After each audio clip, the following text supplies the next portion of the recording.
Hello, this is Tennyson. Today I have a tech showcase regarding a Corner-Crossup that uses 623C. It's a similar setup to the original tech that was discovered, and I can link the source in the description once I find it again. It uses 623C, but it has a pretty specific setup. But this one is different in the way that you can set it up anytime you end with a 4B, like anywhere even vaguely close to the corner, like even from like this far, you should be able to still get this set up. The difference is that you have to be able to use an ender after 4B, so if you use too many bounces you can't use it. You still need 100 meter for 623C, and you also need Vorpal. The Vorpal is kind of like the key portion to this tech. It's what allows it to work. So first I will go ahead and showcase the setup. Basically it's any bread and butter combo that ends with 4B, as I said. You do 4B, you do 236A, 4A, and then at a specific timing, usually at the peak. You know how in 236A they kind of bounce up a little bit? At the peak of that is when you want to input the 623C. And then after that, you buffer CS, you buffer a dash, and then you do a 4B for a standing reset. So let us actually show what that looks like.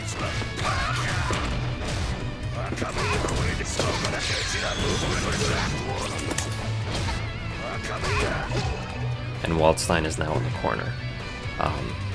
This has benefits.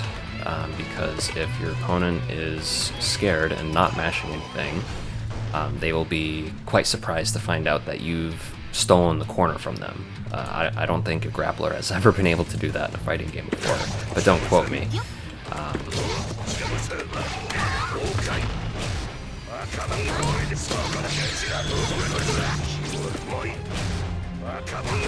I mistimed it there. But you know, if you start with 5A, then you get a full free combo.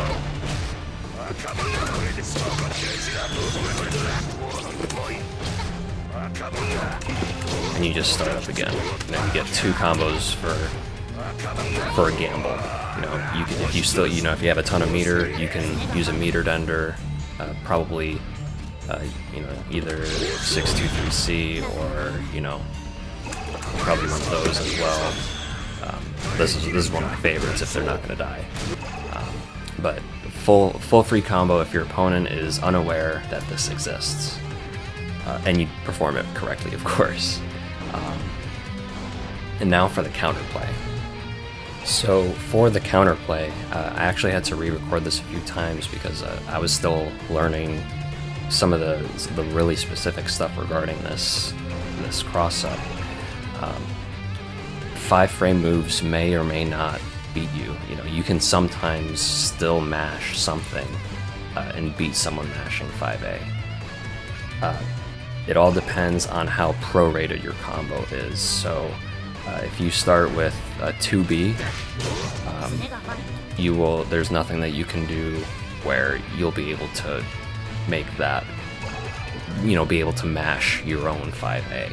So you need to keep that in mind depending on how skillful your opponent is at buffering their own 5A. All these sorts of things. But if you have a highly prorated, if you have a low proration combo, which is good for Wald, then you can mash 5A and you'll be able to even beat throws, because the proration kind of allows them to react later, early enough that, there's more than a 4-frame gap, or a 4 or more, however that works.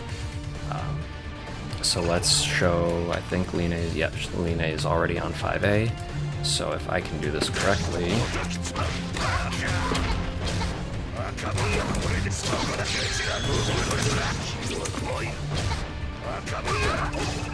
See, that's perfect. So even if you start with 5B, you get all your hits. Line has a big enough advantage where she can mash 5A. However, if we do a different combo, I'll do an example of 6C.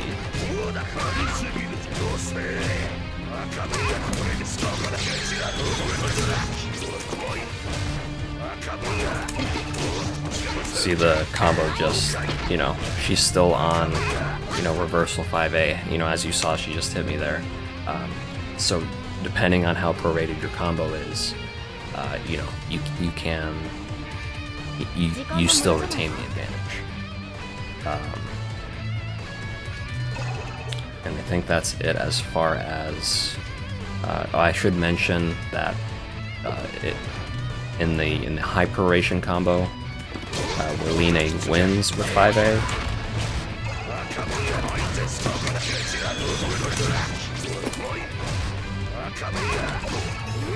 In those high proration combos, you know, if you were to go for like a jump C starter to try to dodge, you know, her mash or something, you might be able to dodge a 2A, but you know, someone's 5A who kind of hits high like Line's does, that will not work. However, in, you know, the lower proration combo, which is better,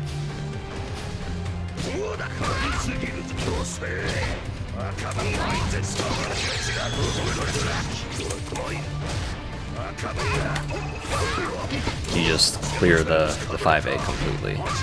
So maybe someone's 5A hits a little higher, I don't know. But you know, it's just another thing that you can keep an eye on. And one final note regarding the number of hits affecting proration of 623C. If you mistime it in a way that you only get 2 hits out of 623C, the cross-up cannot happen. Like, it will not happen no matter what you do.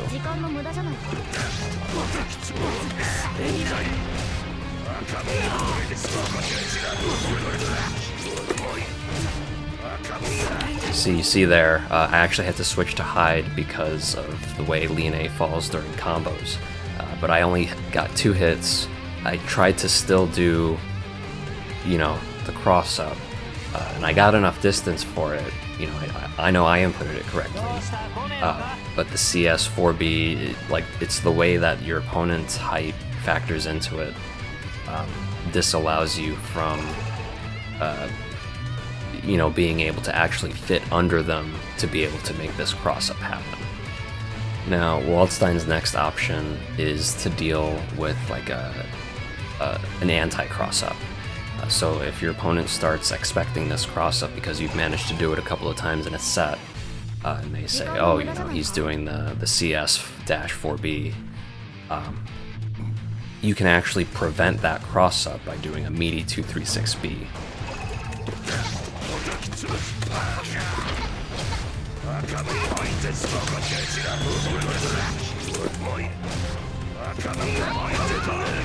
And if they were mashing, then you get a counter hit. And you can get a full combo just even without counter hit.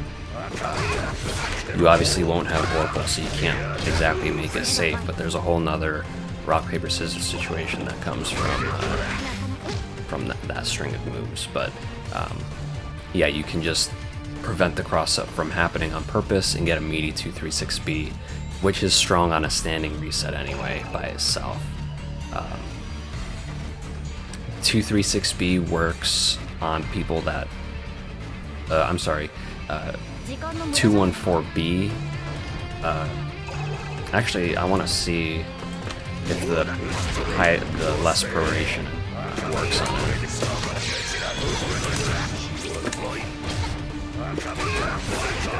Oh, that is nice. So I guess in low proration moves, which is, you know, that's better for Wald, you can meaty with 214B and get a 214B starter, which, you know, that's excellent.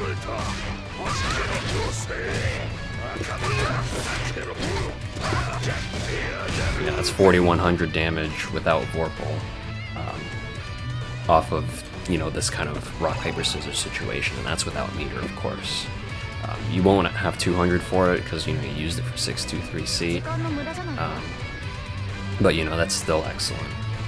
So high proration combos, if you want to beat mashing all the time, you just 236B.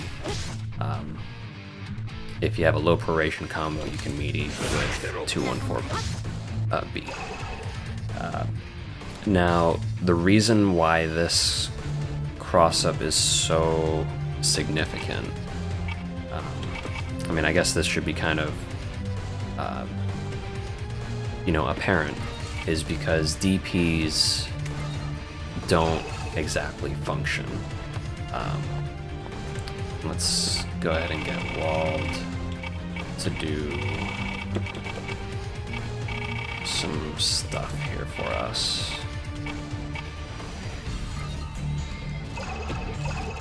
Alright, so he's got us in the corner.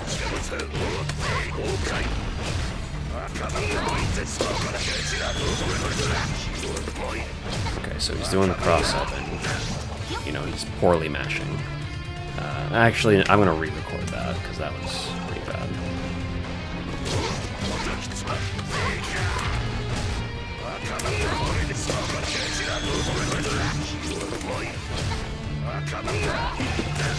Perfect. Okay, so so he should be repeating that. So I'm gonna attempt to do a DP using that kind of shortcut where you do a double quarter circle to kind of iterate. No, I messed up the timing. That wasn't a reversal.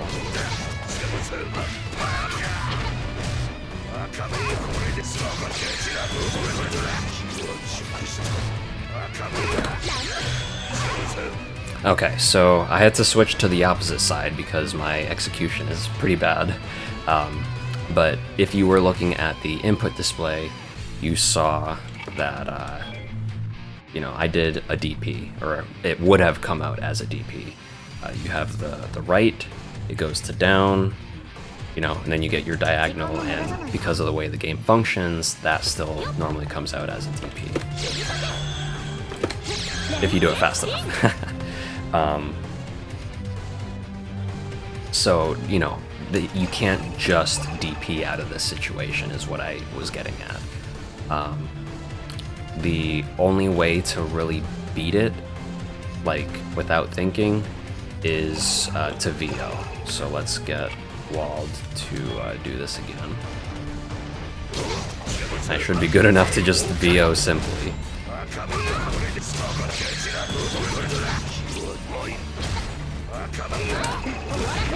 See there. So the VO will beat both of Wald's kind of mash options, and the only way for Wald to win out of that situation is for him to block. And in most situations, he doesn't exactly want to do that since he's willingly putting himself in the corner after doing this setup. So that's a pretty big risk, especially depending on the matchup. And speaking of matchups, of course, there are matchup-dependent options. Line has her force function. Batista, she can't be left-right mixed if she's trying to do her reversal. And same for Akatsuki, since he has 2-2, 2-2B, and 2-2C. But yeah, that is pretty much your RPS situation. So if you are playing Wald and you want to try it out, head to training mode and give it a whirl. It's not exactly easy, but it's very strong. And if it's the first time that I've ever fought somebody, they will, at this point in time, they will get hit by the cross-up. So good luck to you guys.